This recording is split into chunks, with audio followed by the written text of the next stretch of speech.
Lalu dia sampai di sekolah, lalu ditelepon, lalu dia ke TKP.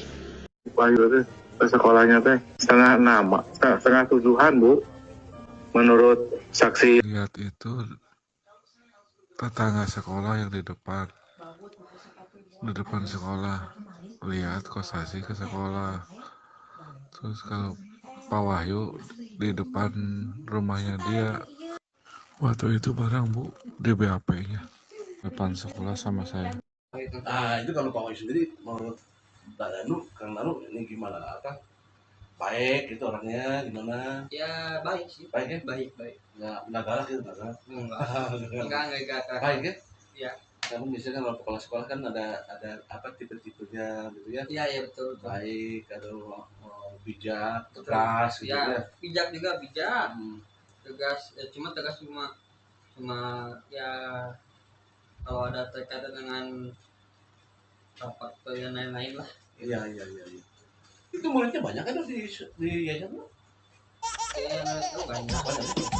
Salam analisa, salam kehidupan, salam sehat. Sahabat-sahabat akad tolong disimak sampai habis biar tidak gagal paham.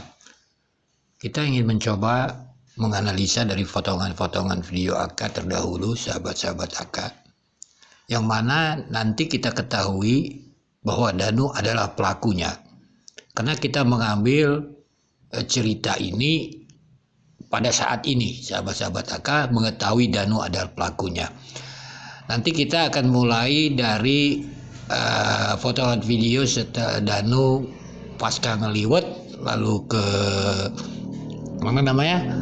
ke warnet, sahabat-sahabat Aka, lalu kita akan membahas paginya bertemu dengan Wahyu. Oleh sebab itu sahabat-sahabat Aka tolong disimak sampai habis biar tidak gagal paham. Pulang jam 4 ya? Betul. Jam 4. Nah Danu, kalau Danu sendiri pulang jam berapa? Pulang sekitar jam adalah kurang lebih jam 5. Pulang kemana? Menuju kemana tuh? Ya biasa seperti ke rumah dulu. Ke rumah dulu. Nah, terus di rumah ngapain tuh? Ya cuma minum doang, udah Minum keluar lagi sebentar Keluar kemana? ke warnet. Di warnet sampai jam berapa? Ya kurang nggak sampai malam sih. Ada sampai jam berapa? Nggak malam sih, cuma Emang warnet tutup jam berapa? dulu mah jam 8 sih. Jam 7 juga udah tutup. Malam itu ya Bang ya? Kan dia dijemput sama Pak Yosep. Nggak tahu itu. Posisinya di sini emang gimana? Kalau pada warnet kan udah nutup, nggak tahu saya emang gitu. Emang tutupnya jam berapa di sini? Kalau itu mah kan kopi dah udah tutup gitu. Udah malam-malam. Oh nggak malam? Iya. Oh tuh. Oh berarti udah tutup warnetnya ya? Yang Biasa. yang sih, masih kan kopi dia kan. Ya. Oh tutup ya? Tutup jam seberapa waktu itu nih? Udah apaanan lah. 8 ya? Wahyu itu ke sekolahnya teh setengah tujuhan Bu, menurut saksi. Lihat itu tetangga sekolah yang di depan sekolah, lihat kosasi ke sekolah. Terus kalau Pak Wahyu di depan rumahnya dia, waktu itu barang Bu di BAP-nya depan sekolah sama saya. Wahyu itu mau menuju sekolah, ini gimana Pak? Iya. Apa rute dari rumahnya Pak Wahyu itu melewati rumah Ciseti, rumahnya kediaman Pak Yosep menuju SMA itu melewati atau enggak Pak rutenya? Itu melewati Bu. Melewati ya Pak ya.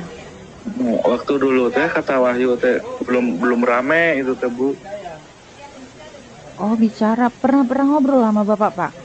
Pernah belum rame. Pernah ke Wahyu kesana dulu, ke sekolah dulu, terus ditelepon sama Wahyu teh. Bapak tahu dari siapa Pak itu Pak? Itu dari Wahyu kan ngomong Bu Wahyu ke saya. Kapan? Waktu tanggal 18 Wahyu teh berangkat sekolah. Terus Wahyu ditelepon sampai sekolah teh balik lagi ke sana ke Ciseti. TKP lanjutnya Ciseti. Sempat di media itu Danu duduk di tempat sama Wahyu. Itu kapan? Pagi-pagi Dari keluar dari rumah, Danu duduk katanya di depan ya? di depan Di teras depan atau di jalan? jalan. Di jalan itu duduk dekat portal. Duduk menghadap ke sana, ke kebun, ke jalan. Salam.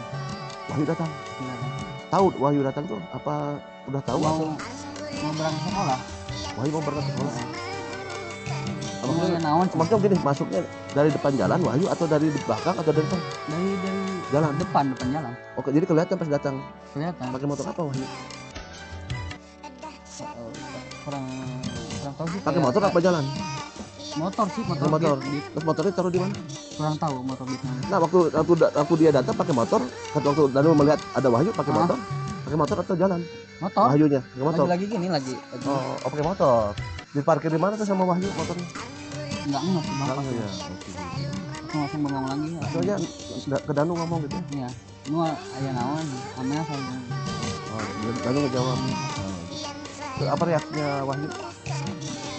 Nah, nyangka gitu. Ternyata Bener lu ini apa? kaget dong. Kaget. Wahyu. Ah, bener lu, dibalik lu gitu bener. Iya. Bener anu, kaget si Kaget serius. oke sih pokoknya itu Pak. Soalnya kan Nah, terus Wahyu kemana tuh dari situ? udah tahu. Nggak lihat. Keluar nggak lama dari itu dan juga nangis di pinggir jalan. Setelah itu ya ada yang nyamper ke Danu itu Pak Wahyu waktu itu. Ya bilangnya gini aja ke Pak Wahyu, Amel sama ibu terus ke ayah nentuinkan Pak di mana lu di bagasi. Sahabat-sahabat Aka, dari rangkaian video-video tersebut, pertama Aka menyimpulkan bahwa dari keterangan Danu adanya pertemuan Danu dan Wahyu pagi itu, sahabat-sahabat Aka. Bahkan Danu mengatakan mau berangkat sekolah. Pertanyaannya kalau kita analisa dengan keterangan Dedi, yang kata Dedi Wahyu juga berbicara bahwa Wahyu ke sekolah lewat TKP, tetapi TKP belum rame. Lalu kata Dedi, bahkan ada saksi yang melihat Wahyu kosasi di depan sekolah atau di depan rumah saksi tersebut sekitar 6:30, sahabat-sahabat Aka. Bahkan itu kata Dedi sudah di BAP. Lalu sahabat-sahabat Aka, rangkaian peristiwa inilah yang kita analisa, sahabat-sahabat Aka. Pertama, kalau kita bicara Wahyu, dia adalah kepala sekolah. Tentunya sekolahnya tidak seperti lazimnya sekolah biasa. Karena sekarang penyidik juga sedang masuk ke ranah penyidikan tentang sekolah tersebut. Kalaulah kita merujuk dari keterangan Dedi, bahkan ada saksi yang melihat Wahyu kosasi di depan sekolah, ini kan pertanyaan mendasar. Ada apa mereka di depan sekolah atau di depan rumah sakit tersebut? Sahabat-sahabat Aka, sekitar 6:30. Lalu sahabat-sahabat Aka, dari keterangan Dedi, kata Wahyu bahwa dia lewat TKP belum rame orang. Jam berapa kita nggak tahu. Lalu dia sampai di sekolah, lalu ditelepon. Lalu dia ke TKP.